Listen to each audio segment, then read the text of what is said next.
అందరికీ నమస్తే. గుంపు మేస్త్రి ఆడిస్తున్న డైవర్షన్ పాలిటిక్స్ లో భాగంగా నిన్న ఏదైతే ఉందో ఒక ఛానల్ ఒక యాంకరు తెలంగాణలో సంచలనం భూకంపం సృష్టించబోయే వార్త అని ఆయన వ్యూయర్షిప్ పెంచుకోవడానికి ఆయన ఛానల్ రేటు పెంచుకోవడానికి బీఆర్ఎస్ ను బీజేపీలో విలీనం చేస్తున్నారు అనేసి ఒక క్యాప్షన్ పెట్టి వార్తలు వేసిండు. అయ్యా పనికి మాలిన సన్నాసి సవట దద్దమ్మ, ఇదివరకు చెంపదెబ్బలు తిన్న విషయం మర్చిపోయి ఇలాంటి వార్తలు ఎందుకు వేస్తున్నావో, ఎందుకు నీ ఇజ్జత్ నువ్వు తీసుకుంటున్నావో అర్థమైతలేదు.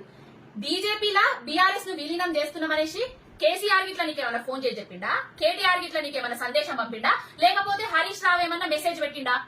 ఎందుకు బీఆర్ఎస్ పార్టీని బీజేపీలో విలీనం చేస్తాం? తలా తోకలేని మాటలు ఎందుకు మాట్లాడుతున్నారు?